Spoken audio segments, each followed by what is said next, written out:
topics that didn't really fit into one category, and we thought it would be good to just get together by Zoom and introduce a bunch of these topics so that you all will have this information.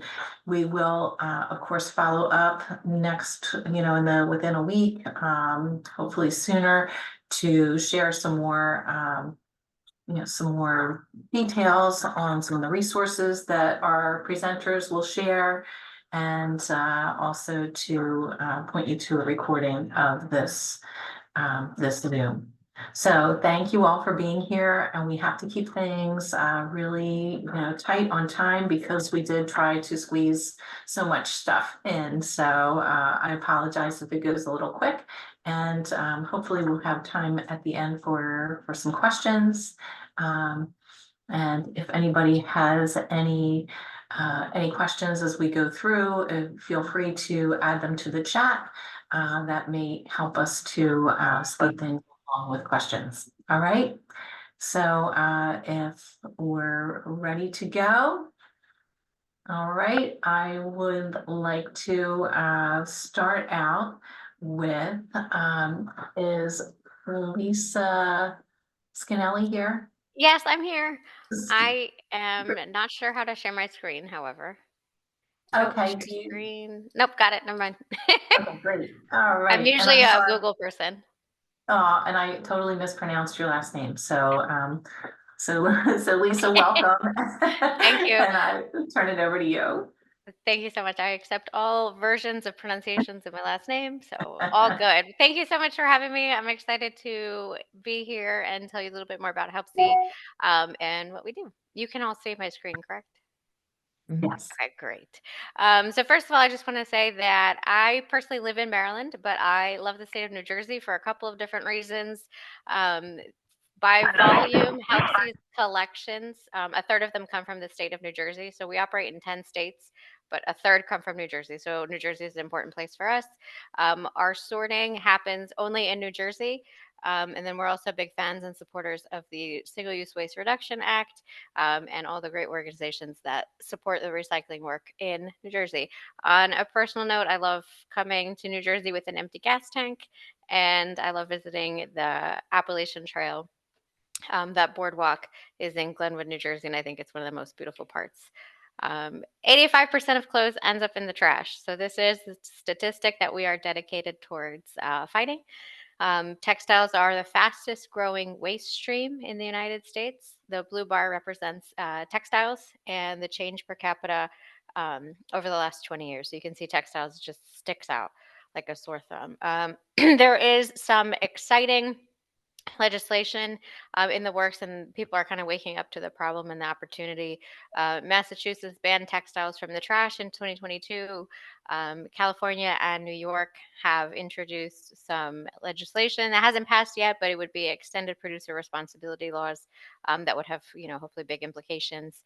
Brands are starting to get serious about sustainability, and once these bills pass, I think that we'll see an increase in that. Consumers are flocking to secondhand stores, which is great as that promotes the reuse of clothing. And there are new technologies that are enabling reuse and recycling all along the supply chain. So clothing resale is growing 15% per year, and that's both online and offline. So that's wonderful because the most sustainable clothes are clothes that already exist. So when thrift stores are successful, whether they are online or in person, this is good news for us. So Helpsy tackles the textile waste problem through 3 lines of business. Our mission is to keep clothes out of the trash. We say clothes it's a little bit catchier, but it's really all textiles. So think household linens, tablecloths, towels, stuffed animals, everything like that to keep that out of the trash and to provide honorable work for all of our employees. We're a certified B Corp and public benefit corporation, and we're very proud to meet those high standards of social and environmental performance. We think of what we do as having 3 types of impact: environmental impact, relating to diverting these materials from the trash and promoting the reuse, a social impact as we work for our employees and our communities, and an economic impact in the waste disposal fees that we are avoiding. by diverting these materials from the landfill. As an employer, we offer full-time jobs, living wages. All of our employees are shareholders in the company. We're intentionally a second chance employer. And we do have something quite unique for our line staff is they're paid an hourly wage and then a commission, so something variable for every pound of clothing that they bring in, every item that they sort, et cetera. So that really promotes a high level of efficiency there. We work with a variety of nonprofits, and we support their missions to the tune of like $500,000 a year. We donate coats in the winter from our sorting operation, and we actively are always looking for ways to increase our B Corps score and um, give back to the community. So we operate 3 lines of business: collect, source, and trading. Collect is how the company originally started. It was the acquisition of 3 bin companies. So it was our trucks and our drivers servicing these locations in across 10 states. We added source about 2 years ago, and that's our proprietary sorting app and technology where we're sorting by brand and condition. So this allows us to find higher end clothing that thrift stores, whether they're online or in person, desire. So the customer here is looking for 100 items of brand X in good condition, is not for themselves, so they don't know the size or the color, but they know that it's a brand that they can sell online or in person. And our third line is trading, and this is a brokering business, and it gives us access to all kinds of networks to sell used clothing, of course, but also things like single shoes, household items, toys, a container of bicycles, a container of fleece. But it really kind of supports all these arms work together to support us diverting stuff from the landfill. Here's our collection map. All of those flags are a collection point, so either we have bins there or it's a thrift store that we pick up from. You'll see New Jersey is green, and we cover the entire state. We host clothing drives that can be fundraising opportunities for the community or in partnership with the municipal household hazardous waste or recycling day. In New Jersey, we also offer for any interested municipalities free home pickups. So this would be a service completely free to the residents and the municipalities. We would just need to coordinate a date and time, and basically residents could go online and sign up for an appointment to have us pick up clothes from their doorstep. And then we work with thrift stores buying anything that's excess or unwanted. Our sorting app looks like this, and basically the goal here is to really start a circular loop of secondhand clothing in the United States. So the clothing that we collect in the United States are sorted in the United States and sold to thrift stores and resellers in the United States. So that is our newest kind of arm of the business. Is about 2 years old, and the goal really is to extend the useful life and the next best life of clothing as close to home as possible. This is just a picture of what a trailer of clothes looks like in bales. So the stuff that is traded or sold by bulk generally looks like this. You may be wondering who's buying a container of clothes in this volume, and they're either sorters and graders, or they have our own chain of thrift stores, and they're looking for a lot of inventory. So what happens to the clothes? 95% of what we collect is sold either for reuse as clothing or reuse as something else. 5%, if it's wet or contaminated, needs to be trashed. But that something else could be, if it's absorbent, it's a wiper rag. If it's not absorbent, it's ground up into a shoddy or insulation. But the best thing that we can do for clothes is reuse them as clothing as many times as possible before they are put in the something else category. A growing percentage is being sorted in New Jersey. Our warehouse is in Eatontown. We do tours all the time, so if anyone's ever interested in stopping by, we'd absolutely love to have you. Secondhand clothing is a global market. We have many domestic partners, and last year, over 90% of the clothes we sold in trailers in bulk quantities were sold in North America. We did sell some clothes to Central American customers, and occasionally even buy back clothes that they don't have a use for. So we've bought back things such as winter weather clothes for areas that don't need as much, and plus size clothing that they just didn't have quite a need for. So things that we can do together, public education surrounding textile waste. We're very passionate about getting the word out that it is a problem, to the tune of 115 pounds per person per year are discarded, with 85% going in the trash. So we're happy to host tours, visit classrooms. In a previous career, I was actually a secondary math teacher, so I pop into classrooms as a guest speaker and do lessons whenever I can, either in person or virtually. So if you know of any schools that have a green team or an environmental club, science clubs, math clubs, any of them, send them my way. I'd be happy to talk to them.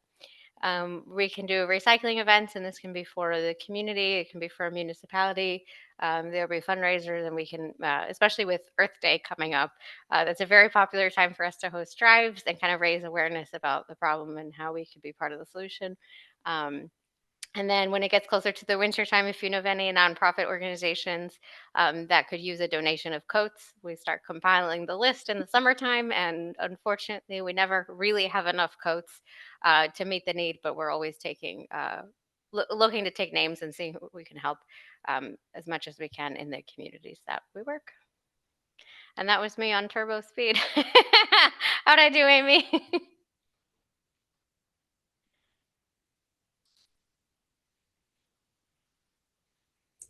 Amy, you're muted.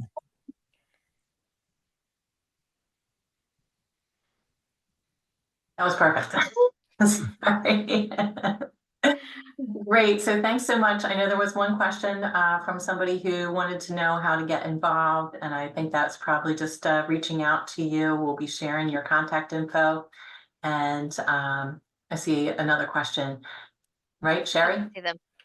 Yeah, I mean, I saw your presentation before. I love your business model because a lot of thrift stores are very picky, but you seem to really utilize everything. One question is, I did go to our Margate, I'm in Margate, New Jersey, Margate Public Works, and I said, hey, I love this program. Can we get like a dumpster out there? And he said, we had a dump, we don't, people tend to throw a lot of other things in these dumpsters other than clothes. So he wasn't too keen on that. However, then I had two questions of things that you mentioned. You said you have free home pickup. So let's say we don't have a dumpster here in Margate. We have we have a pickup place in the next town. Will you come to a home here if we like get the word out about your Yeah, organization? so the way that it would work, I want to very kindly ask that you not call them dumpsters. We call them clothing sorry. collection bins. I know Sorry. that you meant absolutely nothing by that, but I was like, it's not a dumpster, it's a clothing collection bin. But that is a thing that happens. So something that sets us apart is our service frequency. Our goal is to get to the bin before it's halfway full. Trash begets more trash. So if someone sees a mattress or an abandoned TV, they're like, oh, cool, I can put mine here too. Like that's a thing that happens. So we try to service when a third of the way full or less for that same reason. It also protects the clothes from getting wet or contaminated and having to be trashed. So it works for us as well. On average, across our footprint, we're at each bin every 24 to 48 hours. Some of them are more frequent than others, but we are very serious about like being there as often as possible. Um, we do get things even with the service frequency, like, oh, someone put a toaster in the bin. A toaster is not any kind of textile. But because of that, and because we're in like the business of diverting trash, we do have an e-waste partner. We do have plastic film partner. We work with Trex. I think I saw them on the agenda as well. So anything that we can divert out of the trash once it gets to our warehouse, we do. So that does happen, even though the bins are clearly labeled clothes and shoes. We do get kind of bonus items. Same with the household items, such as like plastic toys or just like household knickknacks, stuffed animals. We separate those out and actually find homes for them um, rather than trashing. Books, we get a lot of books, even though they don't say books on them, but people are usually well intentioned and thinking, okay, whoever can use these clothes may also need books and toys. And so we have a lot of nonprofit network to be able to either donate or sell those other items. As for home pickups, we just need like a quick agreement basically, but we can do home pickups without having a bin. So you're saying you need agreement with the township, Yep. like for that? Okay, so that might be something we can implement. And then my other Right, question was, and I'm sorry, Sherry, we gotta keep things moving, so if you can put Okay. your question in the chat, we'll make sure that we get answers from Lisa to share with everybody, okay? So sorry. okay, thank you. All right, so Tracy, you're up next. Tracy Woods from Sustainable Jersey is gonna talk to us about community solar. That's right. And okay, so I'm going to be very committed to sticking to my 10 minutes that were allotted to me, which means I'll be moving pretty quickly through this. If you have questions after I'm done, I encourage you to reach out and I'd be happy to talk to you more in detail, especially because some of the things that I'm going to be talking about are relatively new and you may not have heard about them, even if you've heard about community solar in the past.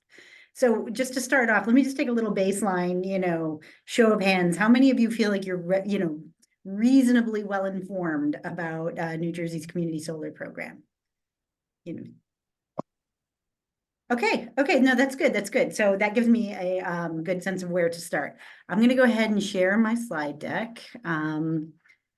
Share. I think, can you all see it? Yeah. Yep. For some reason, like I'm persistently bad at sharing slides, even though we're several years into this now. What we're going to be talking about today is the municipal role in supporting community solar. And because several of you indicated that you weren't super familiar with community solar, I'm going to start with just a little overview of what that is in general. And then we're also going to go into a demonstration of the New Jersey Community Solar Project Finder tool, which is a great tool to help municipalities do outreach for the community solar program. And then we're going to talk about some of the changes that are coming as the state transitions from the pilot program to the permanent program. So, and then if there's time, which there likely won't be very much of, we'll open it up to some Q&A. So the basics of community solar, and this is one of my favorite projects I get to do outreach on because it really just it's like win, win, win, win, win. Like there's no, downside to this. It brings a lot of people into participating in renewable energy that wouldn't otherwise be able to participate in that, in the solar, have solar accredited to their energy bill because of the fact that the way that community solar works is it takes, instead of having individual solar arrays on every household's private property, like on their roof or on their, residence, it installs a large solar array in a location, and then people can subscribe for a portion of that large array to be attributed to their electric bill very similarly to how it would look on their electric bill if they had the solar panels on their own roof. And so this means that people that either can't afford to put solar panels on their roof, or they have like a slate roof that, won't sustain solar panels, or they have trees, or, just any reason that you couldn't have, or you don't have a roof because you live in an apartment building. Now you can subscribe to a community solar project and see the benefits of solar on your utility bill. So it really brings availability of that resource to more people than ever. And let's see. So I sort of went preemptively into this slide. It also expands, generation of local energy. We've seen a lot of these really large solar projects popping up in New Jersey since the start of the community solar pilot. You can see that picture on top of the large community solar project in Perth Amboy on a storage facility. Also, several of New Jersey's landfills. This project has enabled them to make positive use of that space that's like really hard to manage. This one is a drawing of the Manchester landfill having a community solar project. And that was a real win for that community because at the beginning of that project, they were getting, fined for having an uncapped landfill. And the developers for that project were actually able to cap that landfill and provide the community solar subscription slots to the residents. So really everybody won in that project. And that's the kind of thing that, this community solar is doing throughout New Jersey. And okay, I'm going to tell you, so like I said, one of the things I'm going to be talking about today is how community solar works, but then I'm also going to tell you about changes. So the thing I'm going to tell you about right now is how the community solar program works today. And then we're going to talk about how this bit in particular is going to change in the near future. So right now, when you subscribe to a community solar program, they, figure out how much of the large solar array that's located somewhere else they should attribute to your account. And then, they take the generation from that section of that large solar array and they put it right on your electric account. And you can see this is an example of a PSEG credit, community solar credit right on the electric bill. Then separately from that, they charge you a fee for belonging to it's the subscription fee for belonging to the project. And one of the things to know about how community solar is structured typically is that there is that subscriber fee that they charge you is a set percentage of your generation credit. So like, let's say that the project that you sign up for has a 20% credit and your, credit that you get on your bill is $100.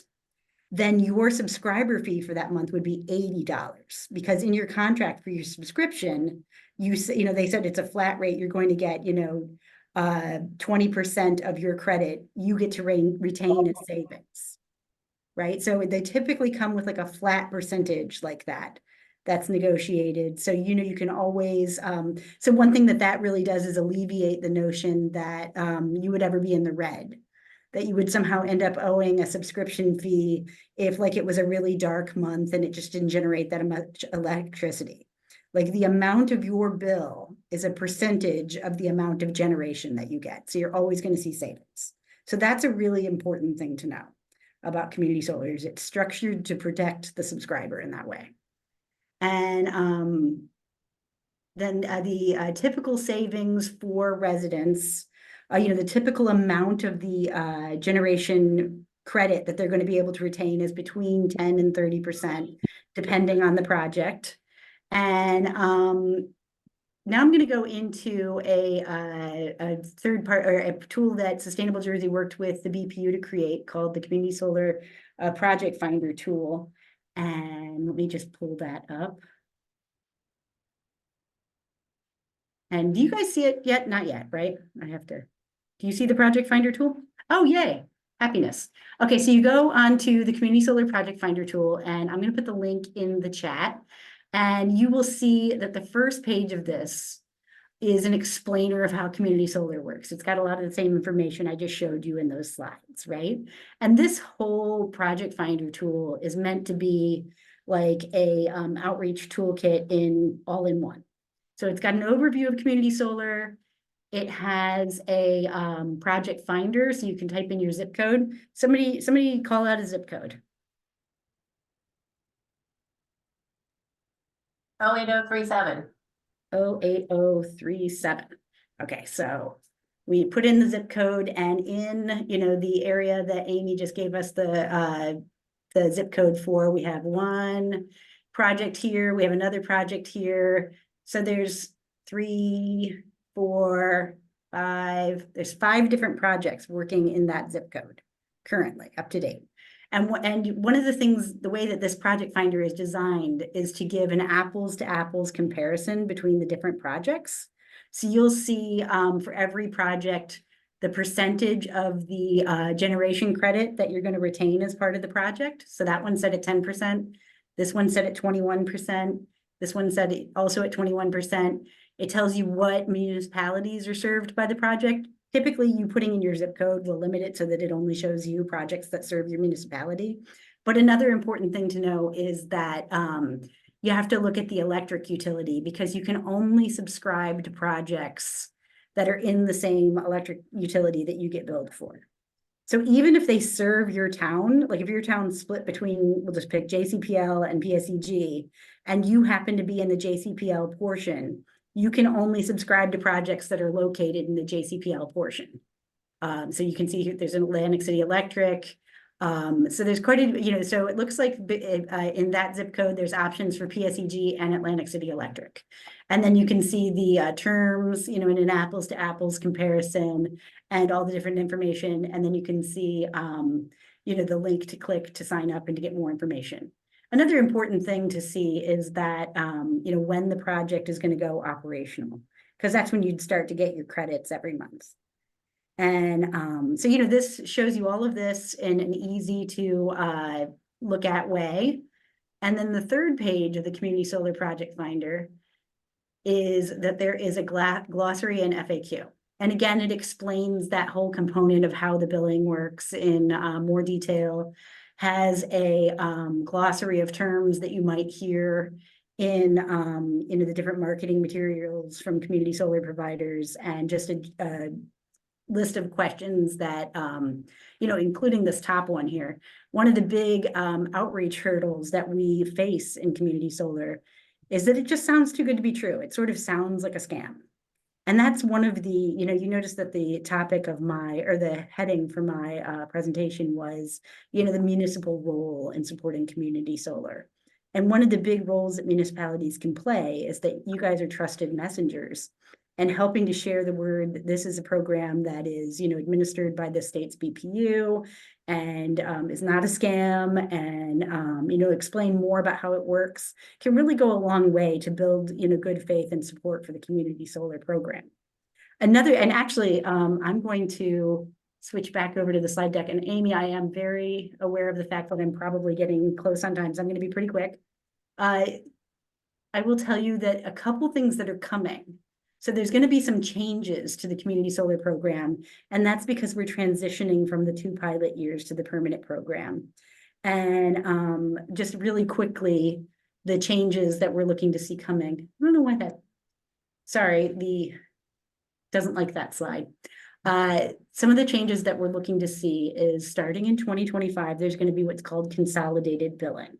And that means that right on your utility bill, instead of having to pay for your subscription fee separately, they will just take your generation credit and your subscription fee and leave you with the difference between the two, which will be a credit for you, without having to involve like a separate bill, which is really great news, because that means that a lot of like low income people who don't have access to credit cards to secure a subscription will now be able to participate in the program. This will enhance the ability of everybody to participate in this even more. The other thing that's coming in 2025, and I don't have very much to share with you today, other than it's something that you need to be on the lookout for, and that guidance is coming, is that there is going to be a low and moderate income automatic enrollment program. And for those of you who are familiar with energy aggregation, it's going to be, it's also an opt-out program where the municipality will take a group of residents that, they'll identify a group of residents where most of them are going to be in that low and moderate income category, and automatically enroll them into the community solar project. And then the residents will have the ability to opt out. And the municipality has a pretty big role in that type of project. And that's going to be something that Sustainable Jersey is working with the BPU right now to create guidance docs to support the municipalities in doing that. But as you are thinking about, ways that the municipality could do outreach for community solar, you want to think about it in terms of just generally supporting community solar through outreach, but also look for opportunities as this guidance material comes out to work with your low and moderate income communities to start an automatic enrollment program. The last thing I'll say, just to wrap up, is, when you're thinking about community solar and all the different types of programs that your municipality can do, that sort of lends to the fact that that's the kind of thinking that goes into a community energy plan. I just want to point out that right now, the Board of Public Utilities has a community energy plan grant program open. Municipalities can get $10,000 to support community energy plan, or they can, if you're considered an overburdened municipality, and the list is on the website, you can get a $25,000 grant to support community energy planning. The application deadline was in February. It was literally like later this week, but it got extended to May 24th. And if you want more information about this, we could even set up a consult with your team. I can give you more information about that community energy planning program. And I'll stop for time. Thank you, Tracy. That's a lot of good information. And I hope you don't mind sharing your slides so that we could pass those on too. So thank you, thank you, thank you. Lots of good stuff coming up for the community energy, community solar program too. So thanks for giving us a little insight into what's coming. Theo Banks is our next presenter, and Theo's here from the Clean Energy Program. So thank you for being here, Theo. Yeah, my pleasure. Thank you all for taking your lunch break to be here with us today. I am going to start my timer, hold myself to 10 minutes, and get going. All right, so good afternoon, everyone.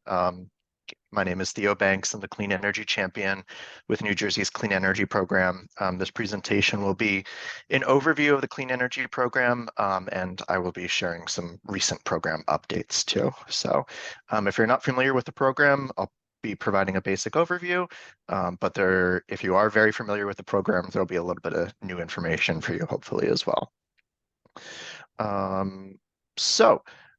A little bit of background. So New Jersey's Clean Energy Program is administered by the New Jersey Board of Public Utilities, which is the entity that oversees all regulated utilities, also addresses consumer protection and energy reform.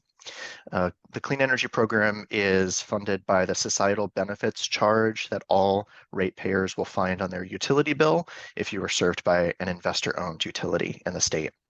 And the program provides opportunities for all residents to save energy while also helping to protect the environment, reduce emissions, and meet the state's goal of 100% clean energy by 2035. So this is an overview of the sectors that New Jersey's Clean Energy Program works in.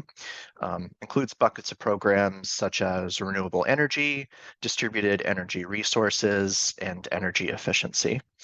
And energy efficiency incentives are available for projects of all kinds: residential, commercial, industrial, municipal, and nonprofit.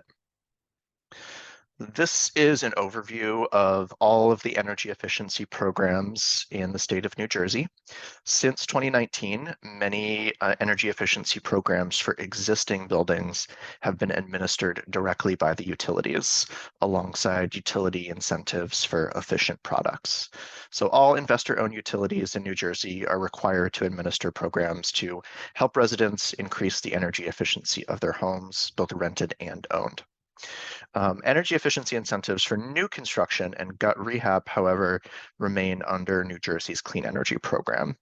And the Clean Energy Program has also held on to a few specialized programs for existing buildings, such as the local government energy audits and large energy users programs.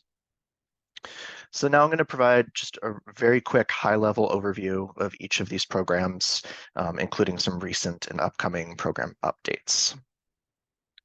So if you're not familiar with a local government energy audit program, it is a free ASHRAE Level 2 energy audit provided to local governments, colleges, universities, as well as nonprofits with an average yearly energy demand of over 200 kilowatts.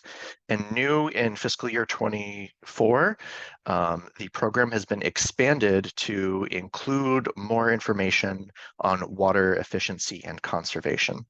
So the audit now uses tools and resources from EPA WaterSense to conduct a high-level water assessment and expand the water best practices section in the audit reports.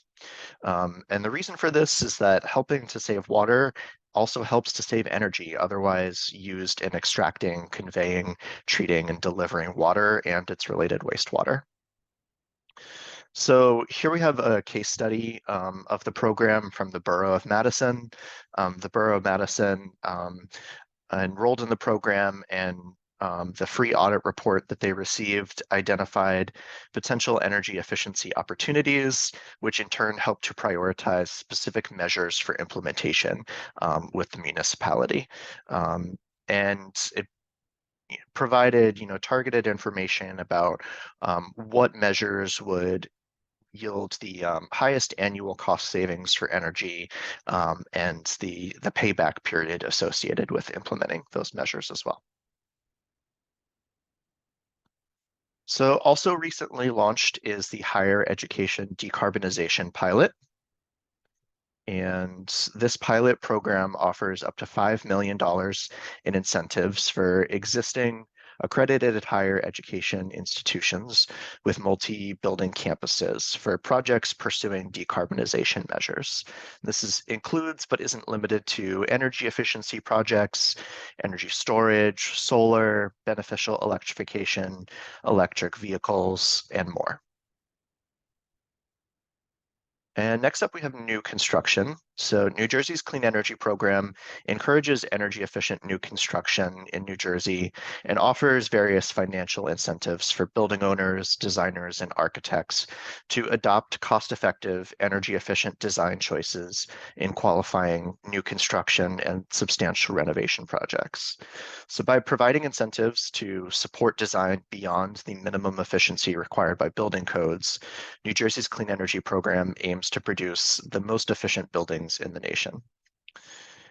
The update here is that a proposed new construction program is being designed to broaden the scope of energy savings and support electrification and the reduction of greenhouse gas emissions. It is designed to create a single point of entry, eliminate market gaps, optimize the program process flow, increase equity, increase general participation, and to also help inform and advance the development of future building and energy codes. So this unified new construction program is in the final stages of design and is expected to go out for public comment soon. And the distributed energy resources sector, there is a new combined heat and power feasibility study. So we found that one big barrier for the use of combined heat and power systems has been that it can be costly to determine whether your facility is a good candidate. So now there is a new incentive that will pay for 50% of the feasibility study, up to $50,000. So now it will be possible to learn about combined heat and power at your facility at half the cost, and there is no obligation to move forward if you choose not to after the study. For electric vehicles, the main electric vehicle incentive program for residents is Charge Up New Jersey, which offers up to $4,000 for the purchase or lease of a new battery electric vehicle and up to $250 for purchasing an eligible EV home charger. And the only update here is that Charge Up New Jersey's program funding has been fully allocated for the fiscal year.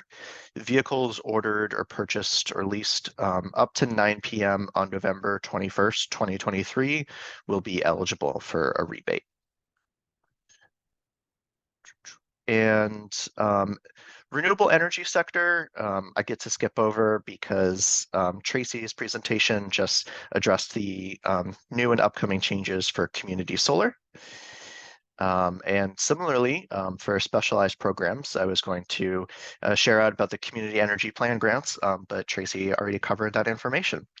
So that does it for me, and I'm stopping my timer at 7 minutes and 45 seconds.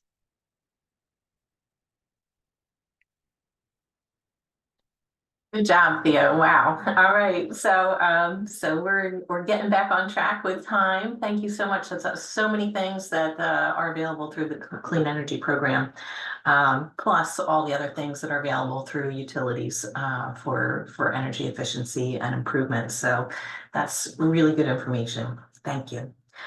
Next, we're going to have Steve Jasiecki talk about Sustainable Margate's work on microplastics and ocean-friendly construction. And Steve, we have just a short amount of time, so go for it. Okay. This is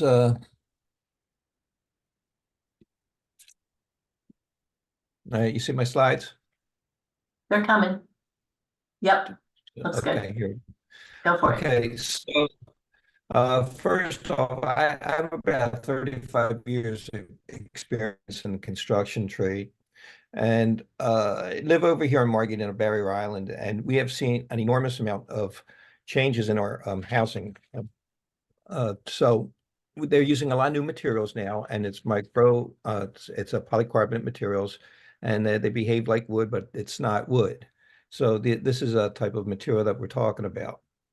So the cutting practices are all the same as using sawdust and wood, and except that the difference is that it is polycarbonate material. It's plastic.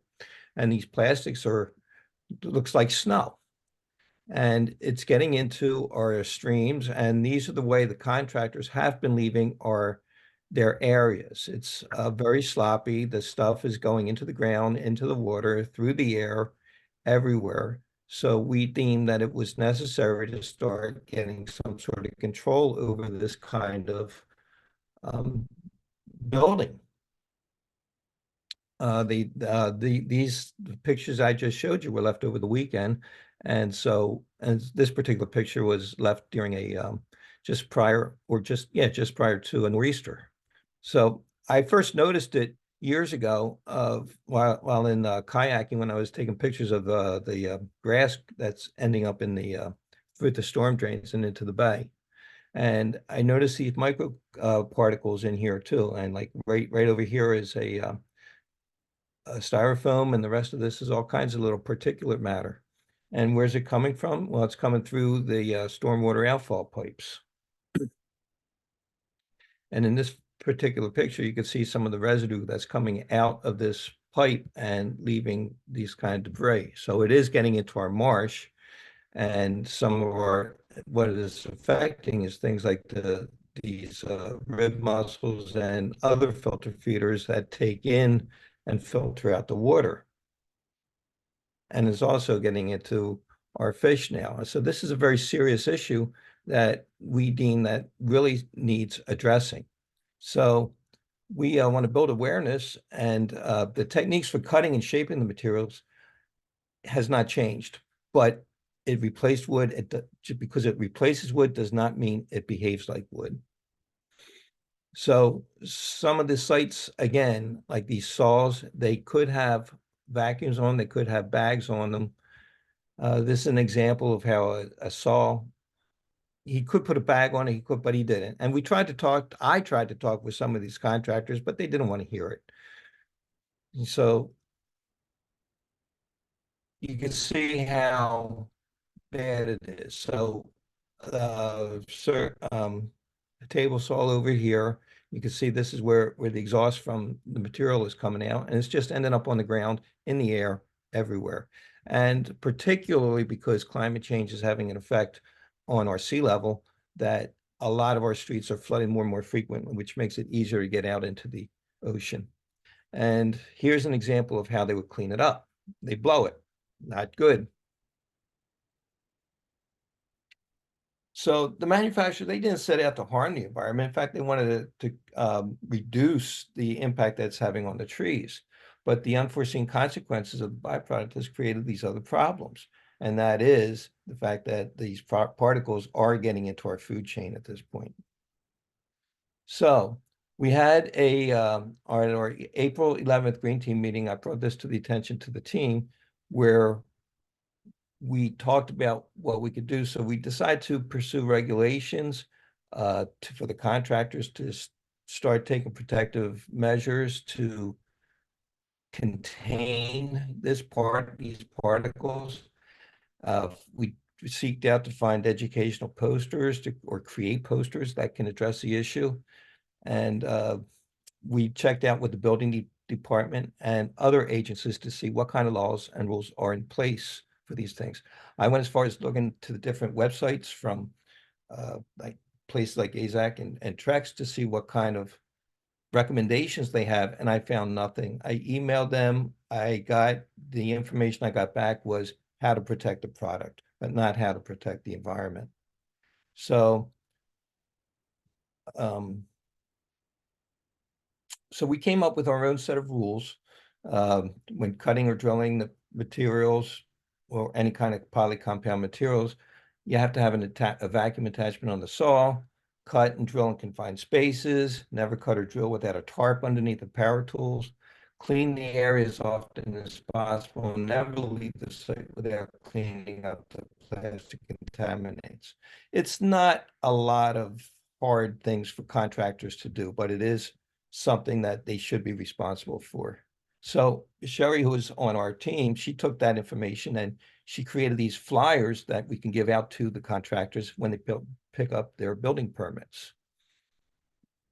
And on October 19th, we brought all this information to our commissioners to see if they can introduce an ordinance for to get this under control.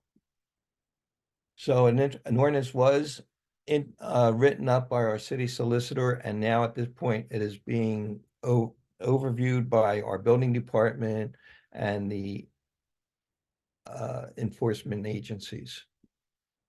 So, ideas and suggestions.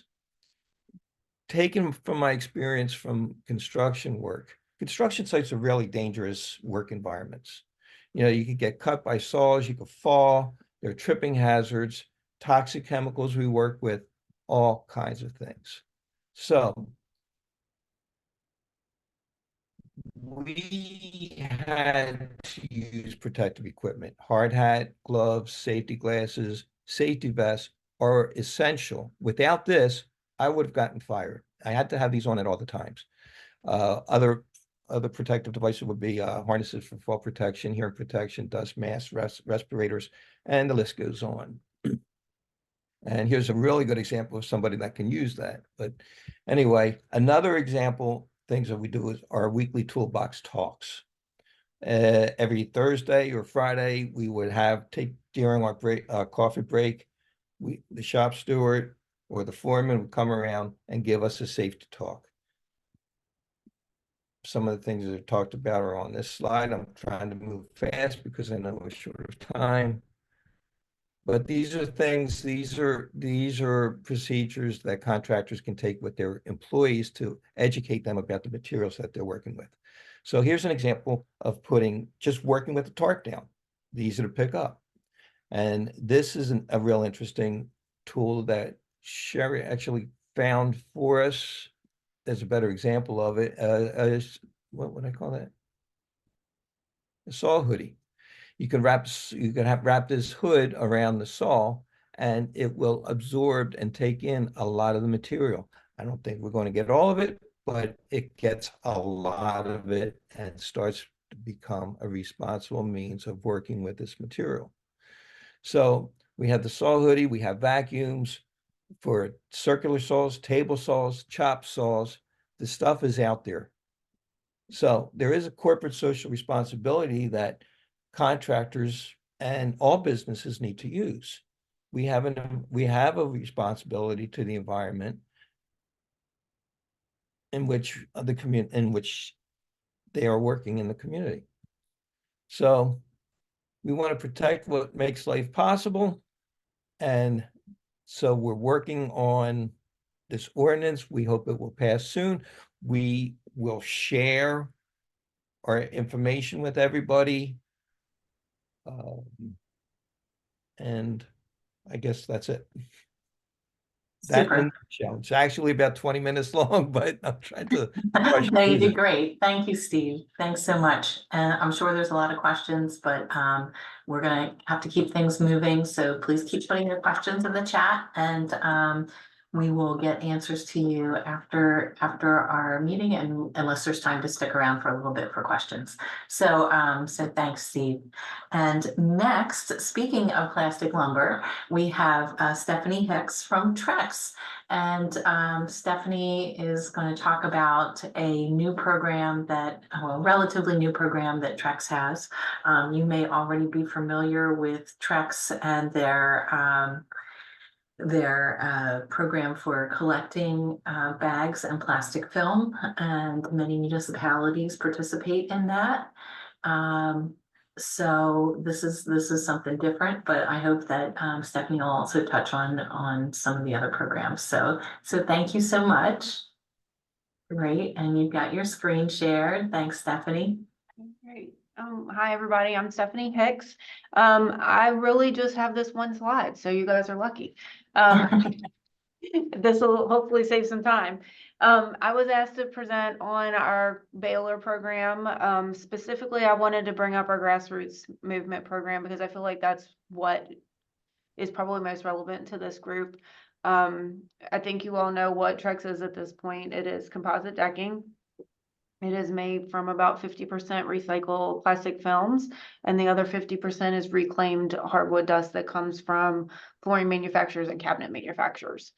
So in 2022, I have to think, we launched our grassroots movement program. And the idea behind this program is to be able to bridge between the consumer and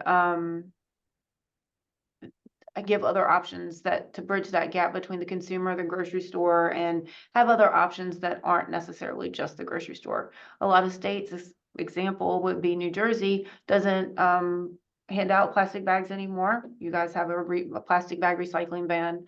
However, there are all these other plastics that you can still recycle. And so Trex wants to make sure that there's a home and a place for you to drop those off. So basically with the program, we're looking to work with municipalities, counties, cities, nonprofits like Helpsy. We've even worked with a few Lions clubs. It's just folks that have an interest in making sure that they can collect and consolidate a pretty good amount of plastic and then have the ability to bale it to sell it to Trex.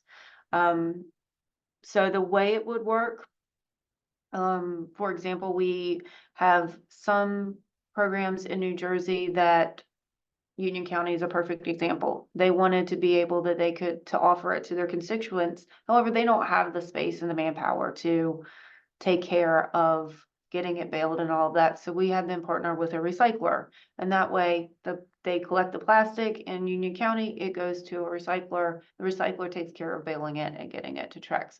So there are more than one way to make sure that you can get your plastic baled and send it to Trex. It's not necessarily always dependent on you and your resources. Trex will do what they can to help. So a bale of plastic looks like 1,000 pounds. It's a pretty big bale, but we take about a half a truckload of those from a municipal source. If we're working with grocery stores, we would like full tractor trailer loads, and a typical grocery store distribution center can turn 3 to 4 tractor trailer loads in a month. Municipalities are going to maybe turn half a truckload a year, maybe 2 half truckloads in a year. Just depends on how much collection is happening. Trex tries to take away any obstacles that might be in the way. So if the obstacle is you have a warehouse, but you don't have a baler, Trex can investigate purchasing the baler on your behalf with a purchasing agreement where the community would sell the plastic back to Trex for $0 until it's paid off. Another option would be if you think you might have a place to bale, that's great, but you don't have any place to collect or store your material. Trex can provide a recycling shed where you can have a centralized drop off point, or we can provide you with a container that basically it's a shipping container. That way that once you make the bales, you'll be able to keep them inside the shipping container so they don't get wet. Like Helpsy said, moisture is our #1 killer. So we want to make sure that we keep things out of the elements and clean as dry as possible. What other else? We do pay for the material. And we'll work through that. If anybody's interested, we'll work through the payment process for you guys. And I think for the program, that about sums up the program. I can go over kind of the materials that can go in the bin that are not plastic bags. Of course, and these are all pretty common things: bread bags, produce bags, newspaper sleeves, cereal box liners, case over wrap like for water bottles, bubble wrap, the shipping envelopes, dry cleaning bags, Ziploc bags, toilet tissue over wrap. Those are the kinds of things that can go into your recycling bin, either through grocery store or through Trex. And at that, I will leave it open for questions. All right, thanks, Stephanie. And we are going to move to Lois real quick and squeeze in another quick presentation. And then if we have a chance, if anybody is able to stick around for questions, that would be great. So hi, Lois. Thanks for joining us. Lois is here from Westfield, and she and others have started a new chapter of Beyond Plastics, New Jersey. Thank you so much, Amy, and everybody for letting me squeeze in. And Carol, I see, is on the call, who's also a member of our group. So we are the first adult New Jersey chapter for Beyond Plastics. It's a national organization that has, I think, 12 state chapters or so. And we are working closely with the New Jersey Plastic Advisory Council, as well as I think I've inventoried 40, 50 different groups that are somehow involved in plastic, but our focus is really on advocacy. So we would look to groups like Clean Ocean Actions and watersheds and university groups to do cleanups and testing and quality, groups that do legislation, but we're about spreading the word and getting folks involved. And the ask for you is, I put it in the chat, to sign up for Beyond Plastics NJ, the Instagram account. My colleague, Jeanette Spezio, who is also from Westfield, we're both climate reality leaders and we're heading up this group. We do posts weekly on all different things around single-use plastic and education, whether it's plastics in our food, plastics in our soil, in our clothes. So we really want to get the word out there and ask that you join us. The big pushes that we have for this year in the short term are getting municipalities to, whether it's voluntary or through ordinance, adopt Skip the Stuff, which is getting restaurants that do takeout to move to a customer opt-in model when it comes to all the accessories, cutlery, condiments, stirrers. Most restaurants automatically give it to you. We want to flip that and have it be that they just change their process and only give it to the customer upon request. Stone Harbor, I believe, is the first municipality in your area that has adopted such an ordinance. And we'd really like to get all of you to do that.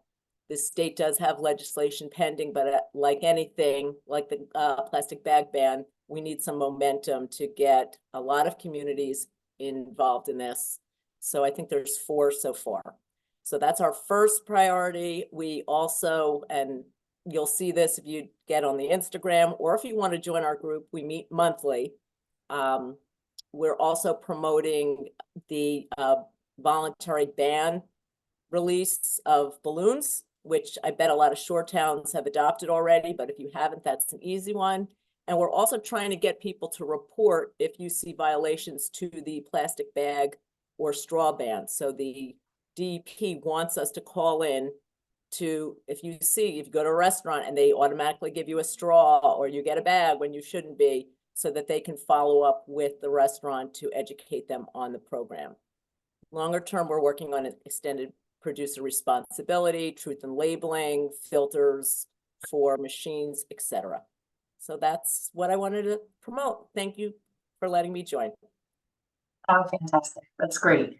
And thanks for everybody for keeping it short. I know each one of you could have spent a whole hour talking about what you've been working on, and the impacts that all this good stuff has. So I do apologize that we had to rush through so quick. We did have some good questions come through.